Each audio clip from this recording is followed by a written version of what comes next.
আসসালামু আলাইকুম রহমতুল্লাহ বারাকাতুহু। আমাদের ব্যবসায়ী ভাইদের জন্য একটা কথা বলি। আমি এটা মানার চেষ্টা করি। একটা প্রোডাক্ট বিক্রি করতে গিয়ে সকালে একজনের সাথে কথা বলতেছিলাম আজকে।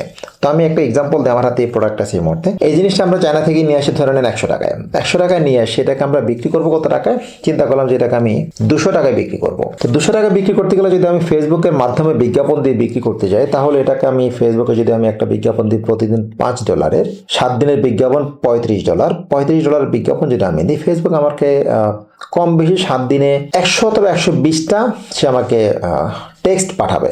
যদি আমি টেক্সট ফর্মুলা বা মেসেজিং দিয়ে থাকি আর কি, মানে কোয়েরি দিই, তো 200 টেক্সট যদি আমাদের কাছে আসে, 200 টেক্সটের জন্য আমরা এখানে কাস্টমার কনভার্ট হয় মোরললেস 50 জন। 50 জনের মধ্যে 50 জন হয় না, 30-35 জন অলমোস্ট হয়। তো 30 জন কাস্টমারকে যদি আমরা পণ্যটা পাঠাতে পারি পার্সেল করে, তখন হচ্ছে এই কাস্টমার এই পণ্য থেকে কম বেশি আরো 10টা ফেরত আসে, মানে 5টা ফেরত আসবে, মানে 25টা সেল হলো। 25টা সেল হলে এখানে আমার প্রফিট আসলো 100 টাকা করে, 2500 টাকা।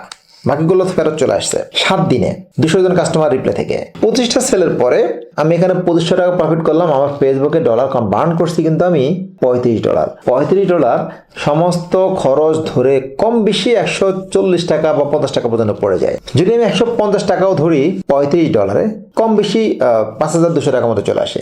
এই 5200 টাকা খরচ করে আপনি যদি বিক্রি করেন বা প্রফিট করেন 2500 টাকা বা 2700 টাকা লস করে, তাহলে আপনার বেনিফিটটা কোথায়? আপনি চিন্তা করতেছেন কোন একটা কোম্পানি এটা দিচ্ছে 300 টাকায়, তাহলে আমি 100 টাকা কমে 200 টাকায় দেবো। আরেকজন চিন্তা করতেছে কেউ দিচ্ছে 200 টাকা, আমি 50 টাকা কমে আমি এটাকে 250 টাকা দেবো।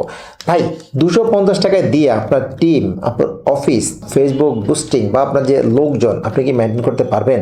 যদি মেনটেন করতে না পারেন, তাহলে আপনি কারোর সাথে কম্পিটিশনে কেন যাচ্ছেন?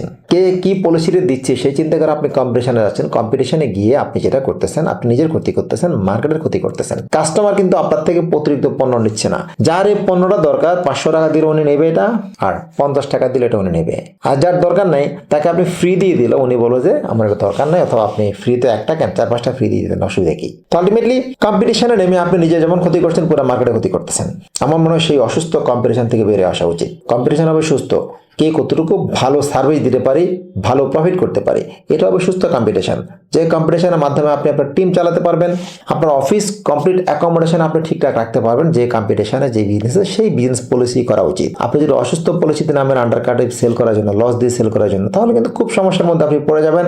আপনার অফিস চালাতে পারবেন না, দোকান চালাতে পারবেন না, মাস শেষে 6 মাস 1 বছর আপনি ভর্তুকি দিয়ে লস দিয়ে দিন শেষে আপনি মার্কেটকে একটা বকা দেবেন, শালার মার্কেট সব বাটপার চিটারে ভরে গেছে, আমি বেচতে পারি না, লাভ করতে পারি না। ঠিকই থাকতে হলে আপনাকে যে কাজটা করতে হবে, আপনি সঠিক প্রফিট মার্জিন ধরে কাস্টমারকে সঠিক সার্ভিসটা কনফার্ম করেন। আপনি হয়তো কাস্টমারকে ভুলভাল তথ্য দিয়ে একটা প্রোডাক্ট ধরাই দিলেন, কাস্টমার আপনাকে বকা দেবে, আপনি নিজেকে বকা দেবেন। তখন আই থিঙ্ক সে সমস্ত কম্পিটিশন থেকে বের হয়ে আসা উচিত। সেম পার্টটা যদি আপনি প্র্যাকটিক্যাল লাইফে বিজনেসে আসেন, রাস্তাঘাটে হাঁটা চলার ক্ষেত্রে আসেন, যখনই আপনি কোনো কম্পিটিশনে যাবেন যে তার আগে আমাকে যেতেই হবে, তাকে পিছনে ফেলতে হবে, তখনই আপনি দুর্ঘটনার সম্মুখীন হবেন, তখনই আপনি ক্ষতিগ্রস্ত হবেন।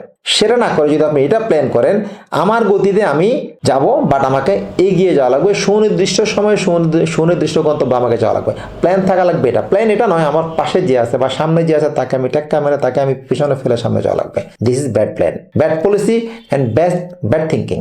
কাউকে পিছনে ফেলার উদ্দেশ্যে যদি আপনি রাস্তায় এগিয়ে যান, রাস্তায় নেমে যান, তাহলে আপনি সবচেয়ে ভুল সিদ্ধান্ত নিয়ে রাস্তায় নামলেন। তো আমি এমনটাই বলবো যে আসলে সিদ্ধান্ত নেন, বিজনেস করেন, কিন্তু বিজনেসটাকে অসুস্থ কম্পিটিশনে নিয়ে এসে নিজ ক্ষতির সম্মুখীন হয়েন না, অন্য কাউকে ফেলবেন না। টিকে থাকার জন্য লড়াই করুন, কাউকে ফেলে দেওয়ার জন্য নয়। তো thank you very much, all the best.